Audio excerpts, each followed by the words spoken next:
G'day guys, welcome back. Let's talk about shotguns and a few little tidbits of information that might help you out.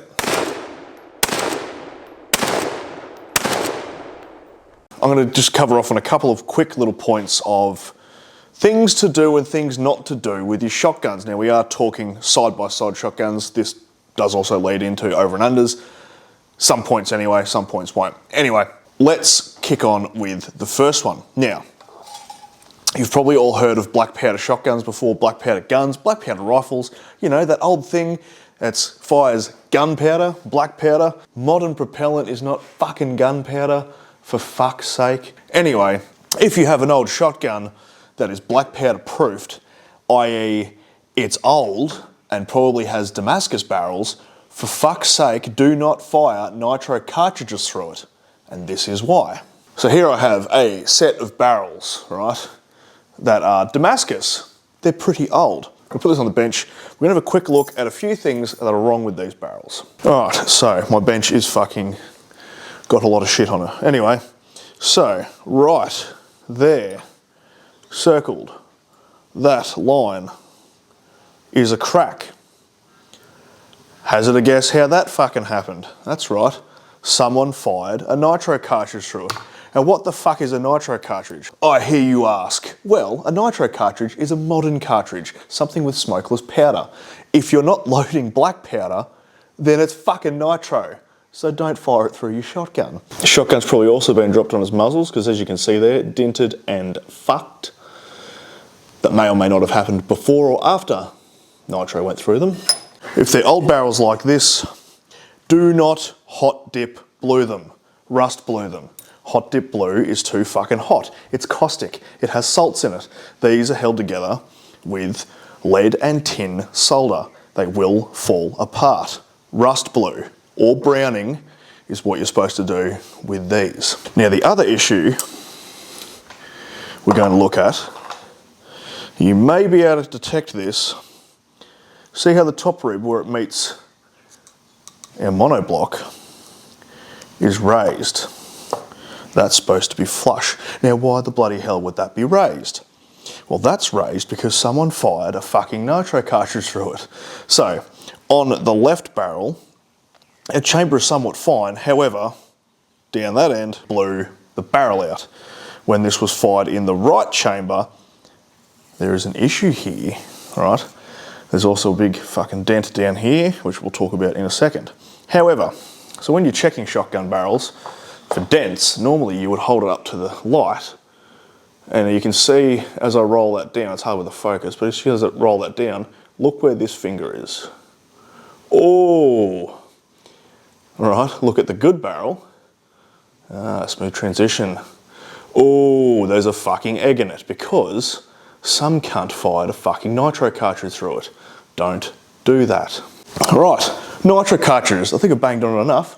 Don't fire fucking nitro cartridges through a black powder gun. I've said it enough times. Right, there's a dent right here. All right, when we look down the barrels, we can see that this dent actually goes through into the bore. Do not fire anything through a barrel with a dent in it. Take it to a gunsmith and get the dent raised. There's another couple of dents down here on this one. Now, obviously, this set of barrels is fucking XX red tag kaput, fucked, never to be fired again. This is just to show you things that can happen. If you have dents in your barrel, you are not smart by firing a round through it to push the dent out. You will blow your barrels. Don't fucking do that. With your barrels, now if you do want to re-blue them, hot dip bluing, caustic bluing is not good for old barrels like that. So you have hot dip bluing, you have cold bluing, which I'm sure you've all heard of. Pretty much every modern firearm that comes out, like your fucking Remington 700s that are blued, and you wonder why they rust real bad all the time, is because it's cold bluing. Then we have rust bluing. Prepare to fucking have your minds blown. Hot dip bluing is more of an application over the top of the firearm. It's that real purpley, shiny, in fact it's not even really purple, it's just that really, really shiny fucking 1950s gross bluing. I fucking think it's actually disgusting. In fact, here we go. Here's something that's been hot dip blued. So this is a barrel off a Ruger M77, which has got finger marks and shite all over it. But you can see how shiny that is, right? That's hot dip bluing. When we go to do shotgun barrels, these are Damascus and were probably browned, which is a slightly different process, which I'm not going to cover off on. All right, then we have rust bluing. What we're doing with rust bluing, this may actually fucking blow your mind, okay? We actually purposely rust the firearm, all right? We have ferric oxide put onto the firearm, which is red rust, which is what your solutions are doing. You can also do this by just fucking leaving something out in the weather until it gets rusty. However, when you do that, sometimes you'll get more rusting in one spot than others, which will lead to pits, which is not good. An even application of something to give it a fine layer of red rust. We then introduce the firearm part, in this case barrels, to H2O, water, and heat. So either a boiling tank or a steaming tank. Now what that's going to do to your red rust is it's going to convert it over into ferroferric oxide, which is black rust or black oxide. Now what that's going to do is it kills the rust itself, or what we know as rust. It stops eating the metal, becomes black, and or what we know commonly as bluing. So when you have a rust blued firearm, like let's say a K98K or a 1873 Springfield trapdoor, or pretty much bloody anything else from the ye olde days, it's going to be rust blued. The good thing with rust bluing is when it gets rusty, you can reboil it. Kills the rust, turns it back into black rust. Your bluing is restored without removing anything and without putting chemicals onto it again.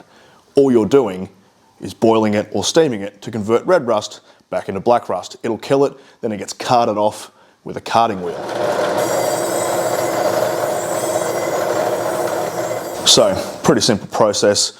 You put some of this shit on there, it formulates a thin layer of red rust. It needs to be in a humid area to make sure that it all functions and you get rust, right? We all know how rust forms. Then it goes into something like this. That is a steaming tank. I also have 2 boiling tanks out the back, which is an old barbecue. I built two tanks that sit on the barbecue so I can boil about 4 or 5 firearms at a time. It's quite good. If I'm doing something simple, it's easier just to steam it in the ye olde steaming tank. Now, if you saw my video on the restoration of the SMLE, that is what I did with that firearm. So I'm going to get that out of the safe real quick, and we're going to show you how it can look when it's done. So this was taken back to bare metal, and then it was rust blued. You can rust blue over the top of Parkerizing, which is funnily enough what this barrel was, because it's a 1961 barrel on a 1944 action. If this ever gets rusty again, I'll rip it out of the stock, I'll disassemble it, I'll throw it back in the steamer, I'll convert it back into black rust, bluing, put it back together, job's done. One thing you do not want to do when you're storing your firearms, i.e. shotguns, is you don't want to store it barrels up. You want to store it barrels down. This goes for most firearms, but particularly shotguns in the way that the head of the stock connects to your receiver. So if you're storing it butt down, barrels up, and you have coated it all in oil, that oil is going to go down into the head of the stock. The head of the stock is the part like this that grips around your tang. So you have a tang down here and a tang down here. All right, that's the head of the stock. You're going to get oil down in there. Now, you might be saying, yeah, but righto, cunt. We put oil on the wood, so what does it fucking matter? Well, this oil is different from this oil. This oil is for metal. This oil is not. Linseed oil, Danish oil, tung oil, they're all good oils for wood. They are designed to polymerize, so therefore they can actually go hard, which is how you get an oil finish on a firearm. Now, gun oil is designed to not polymerize because it's for metal. So if you store them butt down, you're going to get gun oil, CLP, whatever lubricant you're putting in there, into the end grain of the head of the stock. Now, if you imagine that all the grains, right, that's the firearm running that way, that's the way the grains run. Right now, the head of the stock, the grains are running that way when you've got it stored. So now you have oil ingressing into the top of your stock. Right, so what's that going to do? It's going to fuck your stock. So I'll show you what it looks like so you can have a look at a firearm and go, ah, I see what you mean, because it's pretty bloody common. Here is a stock that I am re-oiling. Now you might remember this stock from the previous shotgun video where it had gouges and shit all through it. Anyway, this is in the process of the linseed oil polymerizing and going hard, right? Still wet because it's only just been put on. However, if we look back here, this has been re-sanded and re-oiled. Okay, so it's nice light in colour. We go up to the head end and we can see that it is very, very dark. In particular, around the edges and down in here, see how all that wood is really black. Wood is not supposed to be black. That ain't natural. So what's happened is all of the oil from being stored incorrectly has come down into the head of the stock. All right. You can see it all up in there as well. So not looking at this wet stuff, that's just linseed oil that hasn't flashed off yet or dried off yet. But we're looking at the fact that the wrist and the head are darker in colour from the rest of the stock because it has oil ingress in there. Ergo, don't store your firearm with the barrels up, store them with the barrels down. All the extra oil is just going to run down the barrels and out and off the shotgun. So, there's a couple of little handy tips. I hope you got something out of that. I will see you next video, and hooroo.